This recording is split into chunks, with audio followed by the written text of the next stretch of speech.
How's it going, everybody out there in YouTube land? This is Truth Teller. This is about my fourth time trying to make this video. It's in regards to the security guard Brian Vinegar and his harassment of a young woman named Mika Price at the Washington State Walgreens.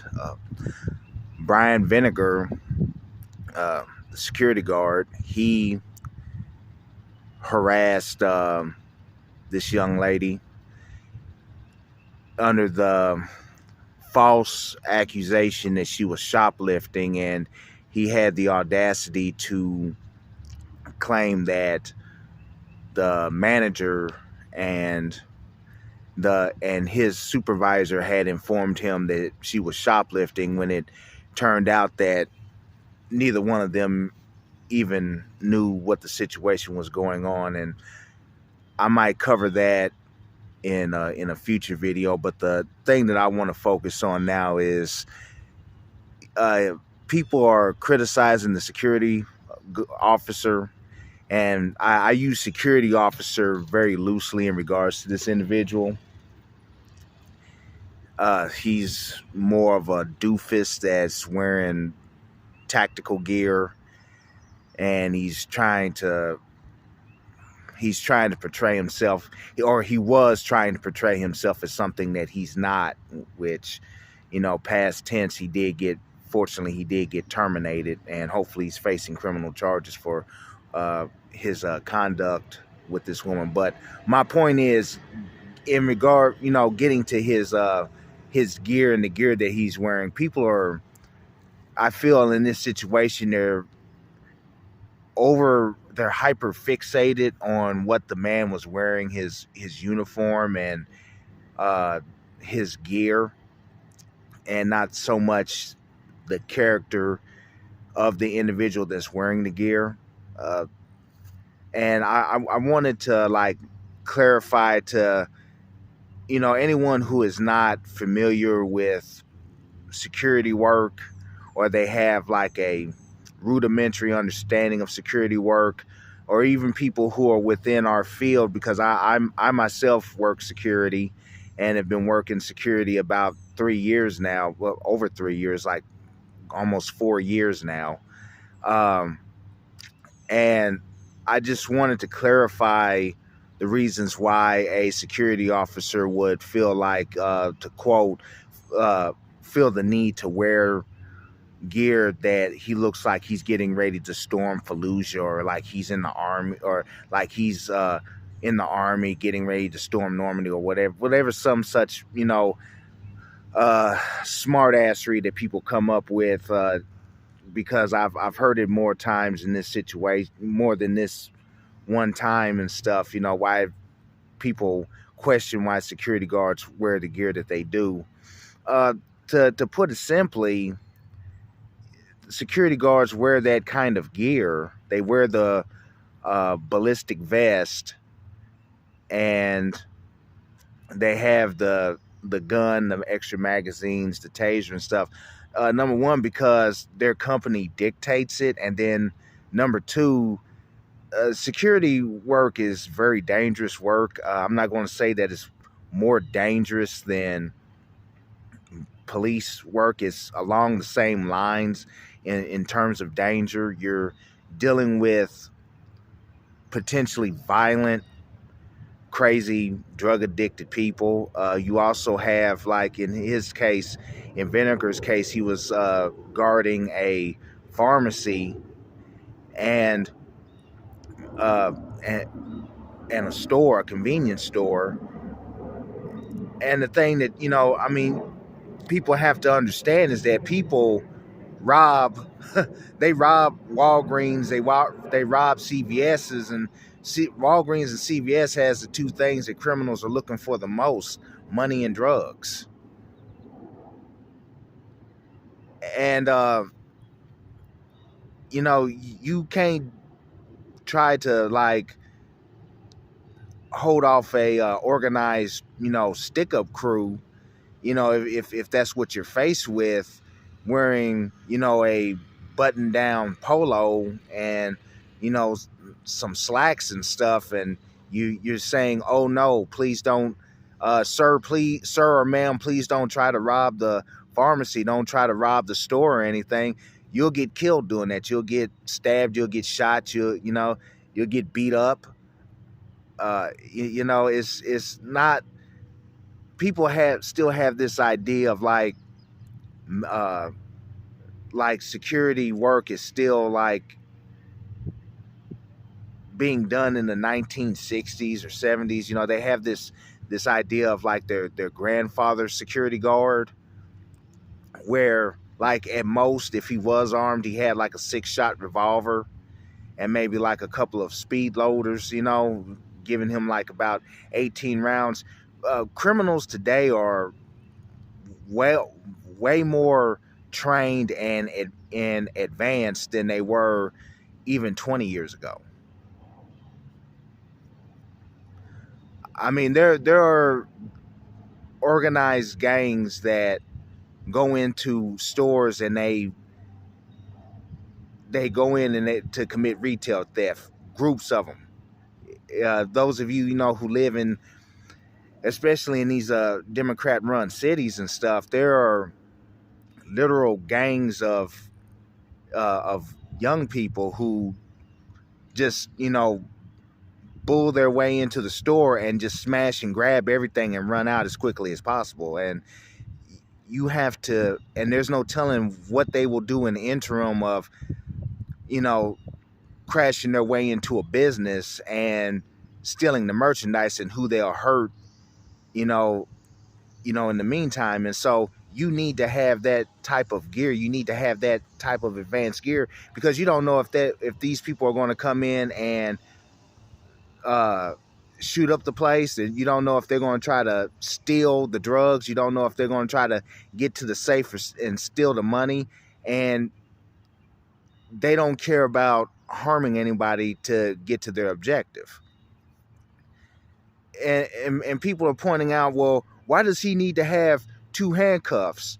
Why does he need to have a taser? Why does he need to have a pepper spray? And he has a gun, and he has 3 extra magazines. Well, I mean, I'm going to break down the reason why a security officer, not necessarily Brian Vinegar, but why a security guard in general would need that type of gear, point by point. You need handcuffs, especially 2 handcuffs, to detain people who have acted combatively, and you have successfully subdued them using your less than lethal. You had, if you've then had to deploy your taser, if you've had to deploy your pepper spray, and you have then successfully gotten them on the ground, you need 2 pairs of handcuffs, because there might be more than one individual that needs to be detained. And that brings me to the point of why you need a taser, is because most situations are going to require you to non-lethally subdue somebody in a hostile situation, and you're going to need something less than a gun, but more powerful than you using your voice and your command presence in order to bring that person under control. I'm sorry if I'm getting notifications, if my notifications are showing up in my videos. I'm taking this on my phone, and it is what it is. But yeah, and you need pepper spray. You would need a pepper spray for pain compliance, in order to subdue an individual who is acting hostile, who's being combative, who's not yielding to your commands, your verbal commands. You need these things. These things are not there. It may be in his case they were there for show, but generally speaking, as a security officer who has had to carry these things, they're not for show. You deal with people who are mentally ill. You deal with people who are on drugs. You deal with people who are just, violent assholes. And, whatever advantage you can stack in your favor because as a security guard, you can't just call for backup and have an army show up to back you up. It's usually just you there and whatever jagoffs you're having to contend with, and you have to stack whatever you can in your favor. And so, last but not least, and I saved the best for last, why does he need to have a gun with multiple magazines? Because a security officer might find himself in a shootout, might find himself in an actual life or death situation where there's somebody shooting at him, trying to kill other people. And simply put, depending on what the threat is, one magazine may not neutralize the threat. You might have one individual who has a knife or a gun and they're presenting a lethal threat, and you have to employ lethal force against them, and that one or two bullets, three bullets, however many bullets might be enough to stop them. It usually isn't like the incident that happened in Chicago with Dexter Reed. People want to say, well, the cops, used overkill. They killed him over a seatbelt violation. Well, he fired 11 shots at the cops, and pistol rounds are notoriously inaccurate. They're and underpowered, and you fire until the threat stops. You fire until the threat is eliminated, and it can no longer harm you or anybody else. And so, employing that logic, that's why a guard, that's why a police officer, that's why soldiers, they carry multiple magazines, because just having one gun, one bullet like Barney Fife is not going to usually be enough to stop a threat. There are individuals who are on PCP, people who are on crack, people who are on this all this other kind of experimental new shit that's been came out in the last 10 years, where you could blow a hole in them big enough to see daylight through, and they'll keep on fighting as if nothing has happened to them. I mean, they're literally like something out of Resident Evil, where you can just hit them multiple times with 9mm, especially 9mm, and they'll just keep on going. And they'll fight, they'll run, they'll go for hours, possibly, before they realize that they're actually dead and drop dead on the ground and be done doing what they were doing. But people who don't understand what this profession entails, they go for the lowest hanging fruit. And so they say, well, this guy, he's dressed like he's getting ready to storm Fallujah, like he's some type of military personnel, or he's a cop or everything and stuff. Now, having two badges, I could, you could also make an argument that you need like 360 identification, like, like people know who exactly you are and stuff. 2 badges might seem excessive. The 2 body cameras, that seems a little excessive, because you just need like 1 body camera, and the one that he had was on idle. But I'm talking about the actual essential gear, the tools that, that's designed to actually either hurt or kill somebody, that he had on his person, the reason why he would have it. And of course, the ballistic vest, which I noticed didn't have a plate carrier in it.